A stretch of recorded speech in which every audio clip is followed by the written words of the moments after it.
العالمين والعاقبة للمتقين والصلاة والسلام على سيد الأنبياء والمرسلين وعلى آله وأصحابه الطيبين الطاهرين أما بعد فأعوذ بالله من الشيطان الرجيم بسم الله الرحمن الرحيم يا أيها الذين آمنوا اتقوا الله وكونوا مع الصادقين صدق الله العظيم وصياتا ومني بيسر سما بدلي قبلي مددي تابعي امام بدلي انتظار کرم کشتمنی عینی را اے خدا جو خدا بینو خدا دا مددی بکردہ بے بلا افتار کشفی ضعیفان و شکستارت کشتی بحق کے خواجہ عثمان ہارون مدد کن مدد کن مدد کن یا معین الدین چشتی منبر پر ورق افروز سرپرست محفل بانی محفل پروردہ آغوش ولایت حضور تاج الاولیاء مرشد اجازت حضرت علامہ سید جلال الدین اشرف قادری میاں مدرس النبو العالی وہ جمیع عرش مقام سادات کرام علماء ذوی الاحترام السلام علیکم ورحمۃ اللہ وبرکاتہ۔ وعلیکم السلام ورحمۃ اللہ تعالی وبرکاتہ۔ میرے ساتھ پڑھیں الصلاۃ والسلام علیک یا رسول اللہ، الصلاۃ والسلام علیک یا نبی اللہ، الصلاۃ والسلام علیک یا حبیب اللہ، وعلی آلک واصحابک یا نور اللہ، صلی اللہ تعالی علیہ وسلم۔ جو تیرا طفل ہے کامل ہے یا غوث، جو تیرا طفل ہے کامل ہے یا غوث، تو پہلی دان کا واصل ہے یا غوث، تیرا ذرہ مہ کامل ہے یا غوث، تیرا قطرہ مہ سائل ہے یا غوث، تیرا قطرہ یم سائل ہے یا غوث، تو اپنے وقت کا صدیق اکبر غنی و حیدر و عادل ہے یا غوث، ہزاروں تابعی سے تو فضوتر یہ طبقہ مجملاً فاضل ہے یا غوث، وہ کیا جانے گا فضل مرتضیٰ کو جو تیرے فضل کا چاہی ہے یا غوث، ہمارا خاتمہ بالخیر ہوگا تیری رحمت اگر شامل ہے یا غوث۔ آج کی یہ محفل پنڈوا شریف کی سرزمین پر حضور پرنور مرشد مخدوم حضرت پیر سیدی علاؤالحق پنڈوی رحمت اللہ علیہ کے دیار میں ہم سب عرس حضور اشرف الاولیاء کی محفل میں حاضر ہیں۔ تھوڑی دیر کے لیے میں حاضر ہوں اس لیے کہ مجھے جانا ہے، اس لیے کوئی طویل گفتگو کرنے کی بجائے حضور اشرف الاولیاء کی بارگاہ میں خراج عقیدت پیش کر کے جلدی آپ سے اجازت چاہوں گا۔ حضور اشرف الاولیاء رحمۃ اللہ تعالی علیہ اللہ رب العزت کے ایسے برگزیدہ بندے ہیں کہ جن کے بارے میں ہم آنکھ بن کر کے یہ کہہ سکتے ہیں کہ وہ پیدائشی ولی ہے۔ اس کی وجہ یہ ہے کہ مجدد ملت ماضیہ امام اہل سنت نے حضور غوث پاک کے لیے یوں عرض کیا کہ جو تیرا طفل ہے کامل ہے یا غوث، جو آپ کا بچہ ہے وہ پیدائشی طور پر کامل ہے۔ اور لوگوں کو کامل ہونے کے لیے پیدا ہونے کے بعد محنت کرنی پڑتی ہے، لیکن غوث پاک کے گھر میں پیدا ہونے والا بچہ پیدائشی کامل ہوگا، اور وہ حضور غوث پاک خانواد اشرفیہ وہ ہے جہاں غوث اعظم اور غوث العالم یہ دونوں سمندر مرج البحرین کے طور پر یکساں ملتے نظر آتے ہیں، اور اشرف الاولیاء اسی مرج البحرین کے در مکنون ہیں جن کو ہم آنکھ بند کر کے کہہ سکتے ہیں کہ وہ پیدائشی ولی ہیں۔ میں اپنی گفتگو کو اب کسی اور طرف لے جانے کی بجائے حضور غوث العظم دستگیر شیخ عبد القادر جیلانی رضی اللہ تعالیٰ عنہ نے ایک ولی کی 12 صفت کو بیان فرمایا۔ ولی کون ہوتا ہے؟ ولی کسے کہتے ہیں؟ بس 10 سے 12 منٹ میں اپنی بات پوری کروں گا۔ پہچان آپ کو مل جائے گی، آسانی کے ساتھ آپ پہچان سکیں گے کہ ولی کس کو کہتے ہیں۔ سرکار غوث اعظم جو ولایت تقسیم کرتے ہیں، جن کے گھر سے ولایت تقسیم ہوتی ہے، وہ ارشاد فرماتے ہیں جب تک انسان میں 12 صفات پیدا نہ ہو جائے اس وقت تک وہ اللہ کا ولی نہیں ہو سکتا۔ نمازی بن جائے، روزے دار بن جائے، ذاکر بن جائے، پہاڑوں میں مجاہدہ کرے، جب تک 12 صفات کا حامل نہیں ہوتا اس وقت تک وہ ولی نہیں ہوتا۔ آسان ہے 12 صفات۔ سرکار غوث پاک فرماتے ہیں اللہ اپنی 2 صفات کا اس کو مظہر بناتا ہے۔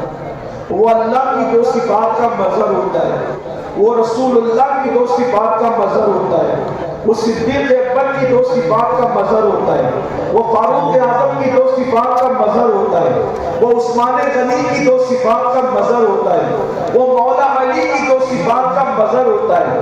غوث پاک نے رسول اللہ کے بعد اور خدا کے بعد چاروں خلفائے راشدین کی صفات کا مظہر اس کو قرار دیا۔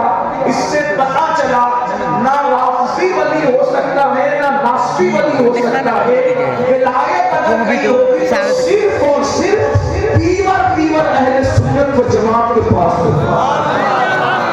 اس لیے کہ ناصبی کے دل میں مولا علی کے لیے محبت نہیں ہے اور رافضی کے دل میں شیخین کے لیے محبت اور الفت نہیں ہے، تو نہ ولایت وہاں نظر آتی ہے نہ ولایت یہاں نظر آتی ہے۔ اگر ولایت کہیں نظر آتی ہے تو صرف اور صرف اہل سنت و جماعت میں نظر آتی ہے۔ حضور غوث پاک رضی اللہ تعالیٰ نے ارشاد فرماتے ہیں کہ جو 2 صفات کا مظہر ولی ہوتا ہے وہ اللہ رب العزت کی 2 صفات کا مظہر، ایک تو وہ صفت ستاری کا مظہر ہوتا ہے، وہ صفت غفاری کا مظہر ہوتا ہے، یعنی ولی وہ ہوتا ہے جو لوگوں کے عیب کو بیان نہیں کرتا بلکہ لوگوں کے عیبوں پہ پردے ڈالا کرتا ہے۔ اللہ رب العزت ستار ہے، جیسے وہ بندوں کے عیبوں پہ پردے ڈالتا ہے، جب وہ کسی کو اپنا دوست بناتا ہے تو صفت ستاری کا اس کو مظہر بنا دیتا ہے۔ وہ لوگوں کے عیبوں کو بیان نہیں کرتا بلکہ لوگوں کے عیب پہ پردے ڈالا کرتا ہے۔ اور اس ممبر پر بھی آپ نے اپنی آنکھوں سے دیکھا کہ اللہ اکبر اپنے مرید کو منع کیا گیا اور جب انہوں نے توجہ نہ کی تو جھڑکی دے کر کے بتایا گیا کہ اللہ والوں کی شان کیا ہے کہ یہاں پردے نہیں اٹھائے جاتے بلکہ پردے ڈالے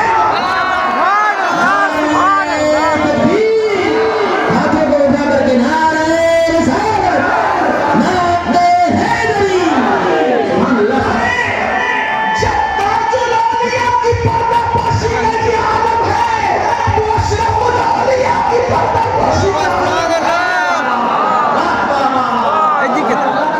صفت ستاری کا مظہر ہوتا ہے۔ پھر فرمایا وہ صفت غفاری کا مظہر ہوتا ہے، یعنی وہ لوگوں کو معاف کرتا ہے۔ اپنی ذات کے لیے وہ لوگوں سے لڑائی جھگڑا نہیں کرتا، اس لیے کہ ذات کے لیے لڑنا یہ کتوں کا کام ہوتا ہے، ذات کے لیے لڑنا یہ اللہ والوں کا کام نہیں ہوتا۔ وہ صفت غفاری کا مظہر ہوتا ہے۔ اس آئینے میں اگر آپ حضور اشرف الاولیاء کی زندگی کو دیکھیں، میں نے تو ان کو نہیں دیکھا، میں نے صرف لوگوں سے سنا ہے، سن کر میں اس نتیجے پر پہنچا ہوں۔ جنہوں نے دیکھا ہے وہ گواہی دیں گے، شہادت دیں گے کہ ان لوگوں نے حضور اشرف الاولیاء نے اپنی ذات کے گستاخوں کو ہمیشہ معاف کیا اور اس دن کو یاد دلایا جو فتح مکہ کا دن تھا، لا تثریب علیکم اليوم۔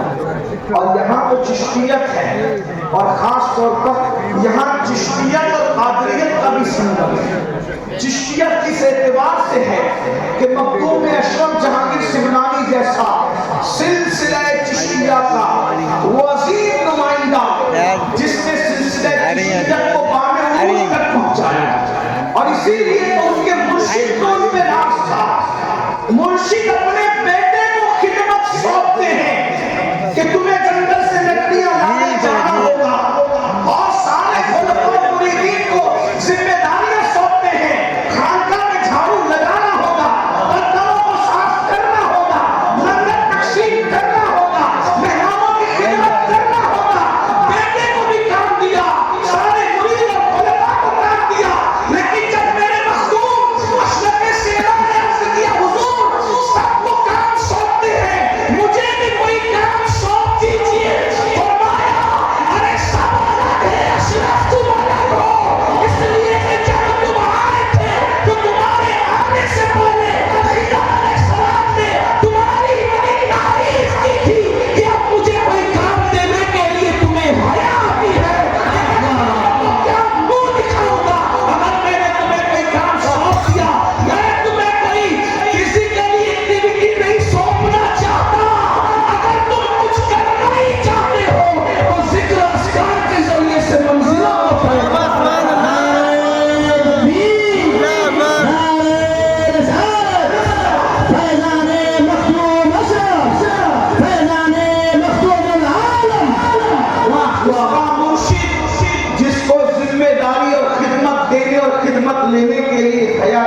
وہ اشرف سنت ہے، وہ ہمارے مخدوم ہے۔ بہرحال تو چشتیت تو اس اعتبار سے کہ مخدوم صاحب چشتی ہے، اور قادریت اس اعتبار سے کہ سیدنا عبدالرزاق نورالعین کی اولاد ہے، تو یہاں چشتیت اور قادریت ایک ساتھ جمع ہوتی ہے، یہ بھی مراجع کہا ہے الحمدللہ تعالی۔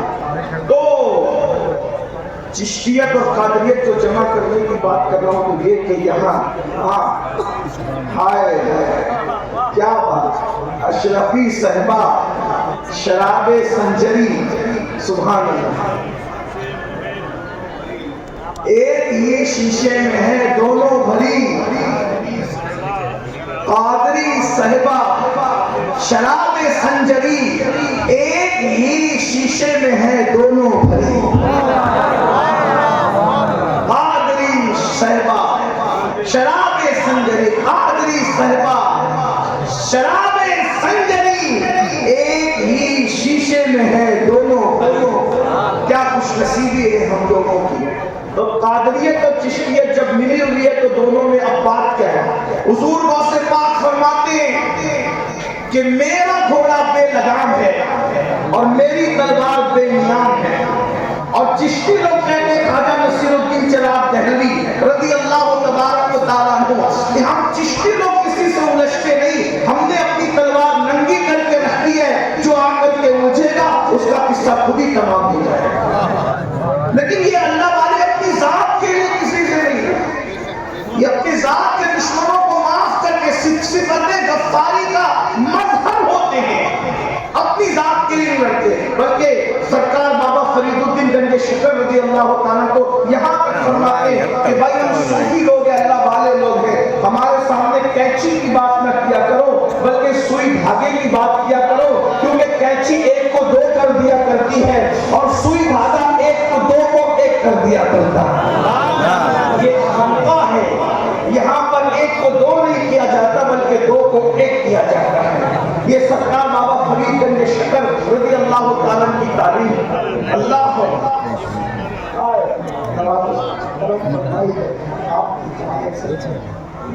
محبتیں ہیں۔ تو ایک بات مجھے یہاں یاد ہے، ذات کے لیے نہ لڑنا اور اللہ کے لیے دشمنی رکھنا، اس کی مثال پیش کرتا ہوں۔ سرکار خواجہ نصیر ملت والدین خواجہ نصیر الدین چراغ دہلوی کی بات یاد ہے۔ کچھ لوگوں نے بادشاہ کے پاس جا کے چغلی کی کہ یہ لوگ تو سما میں رات دن رہتے ہیں، یہ اللہ والے لوگ نہیں ہیں، اور یہ ایسے ہی ہیں ویسے وغیرہ وغیرہ۔ بادشاہ نے کہا ٹھیک ہے، ہم ان کو اپنا نوکر بنائیں گے اور ان سے اپنی خدمت لیں گے۔ سرکار نصیر الدین چراغ دہلوی کے پاس نمائندہ بھیجا، اور نمائندہ بھیجنے کے بعد کہا کہ آپ کو بادشاہ کی کوئی نہ کوئی نوکری قبول کرنی پڑے گی۔ سرکار نصیر الدین نے فرمایا میں آپ سے کوئی تعلق نہیں رکھتا، میں آپ کی نوکری کیسے کر سکتا ہوں؟ کہا اگر آپ نوکری نہیں کرو گے تو مشکل اٹھاؤ۔ کہا میں ہر مشکل اٹھاؤں گا۔ سیرت نگار لکھتے ہیں یہ سینے کی جو ہڈی ہوتی ہے، ان دونوں ہڈیوں میں سوراخ کر کے خواجہ نصیر الدین چراغ دہلوی کو لٹکا دیا گیا کہ آپ نوکری کریں۔ سرکار نصیر ملت والدین سے مریدین نے کہا حضور یہ ظلم پر آیا ہے، آپ نوکری کے لیے تیار ہو جائیں، یہ جو کہتے ہیں آپ کر لیں ورنہ یہ آپ کو نقصان پہنچائے گا۔ آپ نے فرمایا ٹھیک ہے میں تیار ہوں۔ تو بادشاہ نے کہا روزانہ آپ مجھے میرے کپڑے پہنائیں گے اور میرے کپڑے اتاریں گے، یہ آپ کی ذمہ داری۔ تو خواجہ نصیر روزانہ کپڑے پہنانے لگے اور کپڑے اتارنے لگے، لیکن بددعا نہیں کی کیونکہ اب تک ذات تک معاملہ تھا، ذاتی دشمنی تھی کہ بادشاہ کو خواجہ نصیر سے ذاتی دشمنی تھی، چراغ دہلوی سے۔ چراغ دہلوی کون ہے؟ یہ چراغ دہلوی سرکار علاؤاللہ پنڈوی رحمت اللہ تعالیٰ علیہ، یہ ان کے پیر و مرشد کے پیر بھائی ہیں۔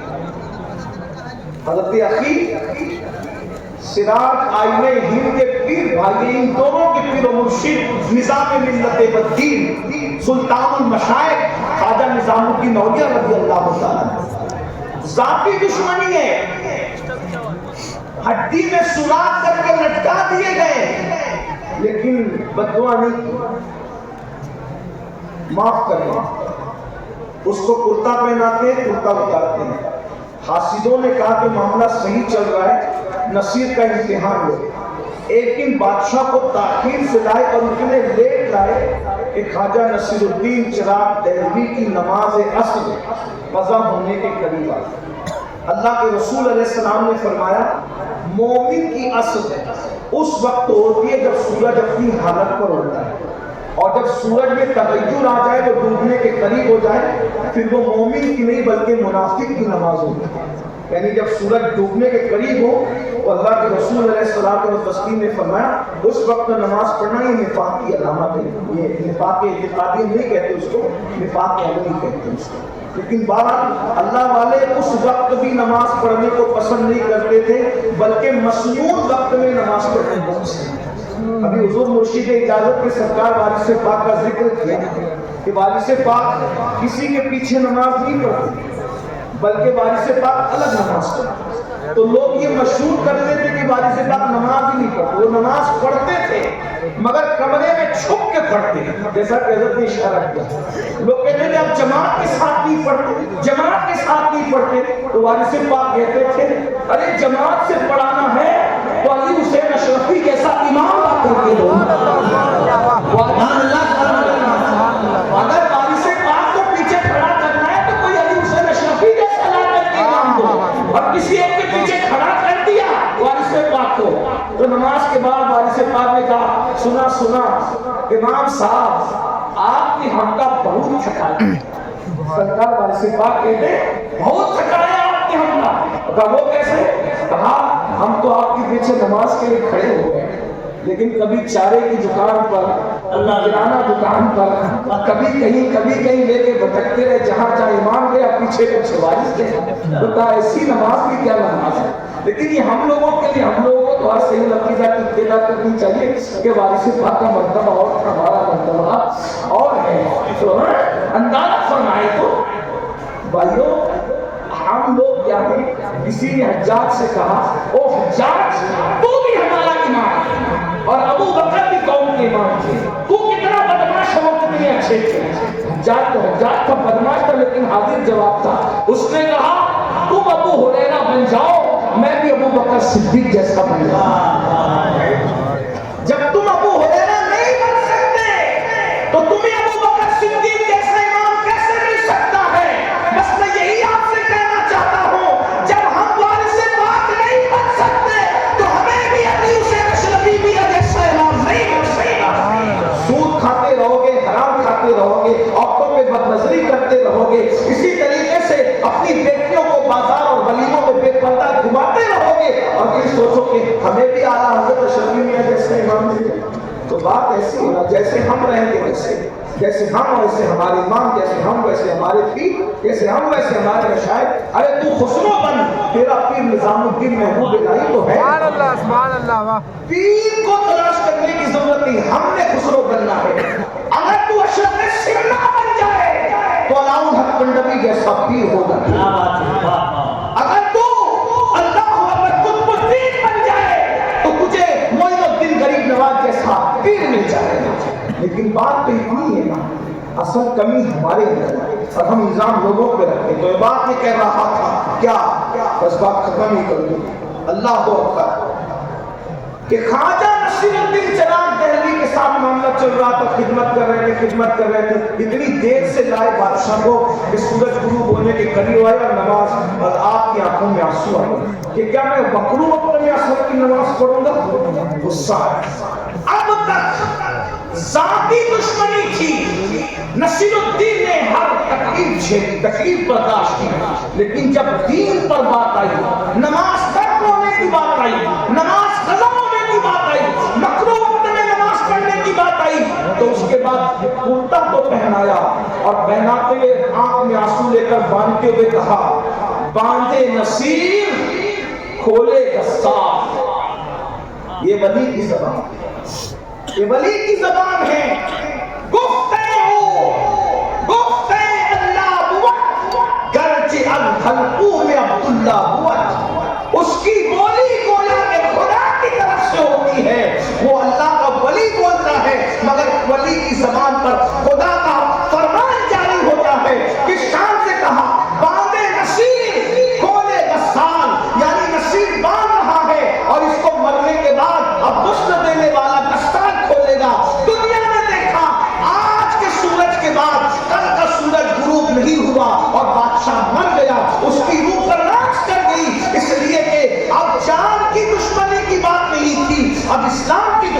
کی بات تھی تو اللہ کا ولی وہ ہوتا ہے جو صفت ستاری اور صفت غفاری کا مظہر ہوتا ہے، وہ نہ عیب کھولتا ہے اور نہ ذاتی دشمنی کرنے والوں سے بدلہ لیتا ہے۔ دو صفات اس میں رسول اللہ کی ہوتی ہے، ایک صفت یہ کہ رسول اللہ رفیق ہے امت پر اور شفیق ہے امت پر، تو جو اللہ کا ولی ہوتا ہے وہ رسول اللہ کی امت پر رفیق بھی ہوتا ہے اور شفیق بھی ہوتا ہے، یعنی اس کے اندر چڑچڑا پن نہیں ہوتا، وہ لوگوں کو ڈانٹتا نہیں، وہ لوگوں کو گالیاں نہیں دیتا، وہ لوگوں کو جھڑکتا نہیں، وہ امیر اور غریب میں فرق نہیں کرتا۔ رسول اللہ کی محفل میں جہاں صدیق اکبر جیسے مالدار کو پہلو میں جگہ ملتی تھی، وہیں پر بلال جیسے غریب کو بھی پہلو میں جگہ ملتی تھی، عثمان غنی جیسے کو پیار ملتا تھا مالدار کو، تو ابو ذر غفاری جیسے غریب کو بھی پیار ملتا تھا۔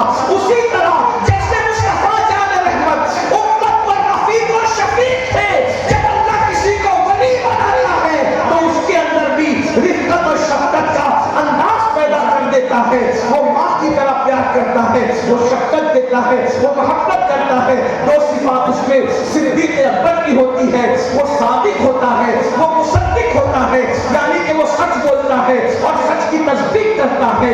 اور دو صفات فاروق اعظم کی ہوتی ہے، وہ امر بالمعروف کرتا ہے، نہی عن المنکر کرتا ہے۔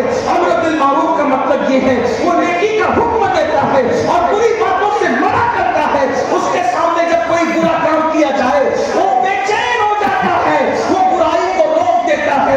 امر بالمعروف اور نہی عن المنکر، نیکی کا حکم دینا، بری بات سے منع کرنا، یہ اللہ کے ولی کی پہچان ہے۔ دو صفات اس میں عثمان غنی کی ہوتی ہے، ایک تو وہ دین کو سخاوت کرتا ہے اور رات کو عبادت کرتا ہے۔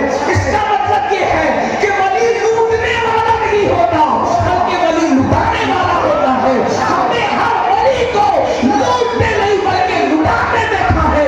ارے زمین کے اوپر رہتے ہیں تو بھی ان کے نام پر لوگ پھلتے ہیں اور زمین کے اندر چلے جاتے ہیں تو بھی ان کے لنگر پر ہزاروں کا گزارا نظر آتا ہے۔ عثمان غنی کی دو صفات ہوتی ہے کہ وہ دن کا سخی ہوتا ہے، رات کا عابد ہوتا ہے، اور دو صفات اس میں مولا علی کی ہوتی ہے، وہ یہ کہ وہ جاہل نہیں ہوتا بلکہ وہ عالم ہوتا ہے اور وہ بہادر اور شجاع ہوتا ہے۔ مولا علی کیسے بہادر تھے، کبھی دیوار ہلتی ہے، کبھی کانپ جاتا ہے، علی کا نام سن کر اپنی خیبر کانپ جاتا ہے۔ پوری زندگی کبھی علی کے سپر کو کوئی گرا نہ سکا، لیکن مرحب نے ایسا وار کیا کہ مولا علی کی سپر گرا دی۔ ایک دن علی کی سپر گر گئی، علی نے سزا کیا دی کہ اس کے خیبر کے دروازے کو توڑ کر اپنی سپر بنا کر آیا۔ علی سے سپر چھینو گے تو تمہارا دروازہ توڑ کر کے سپر بنائی کرے گی۔ اور اس کے بعد جب اٹھا کر کے پھینک دیا، 70 لوگ مل کر بھی اٹھا نہ سکا۔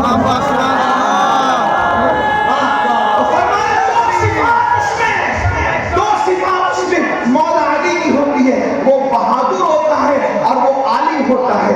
اب یہ 12 صفات اگر آپ کو کسی میں دیکھنا ہے تو دل دماغ کے دریچوں کو کھول کر ماضی کے جھروکے میں جھانک کر دیکھو تو آپ کو اشرف الاولیاء کی تصویر ابھرتی ہوئی نظر آئے گی۔ السلام علیکم ورحمۃ اللہ۔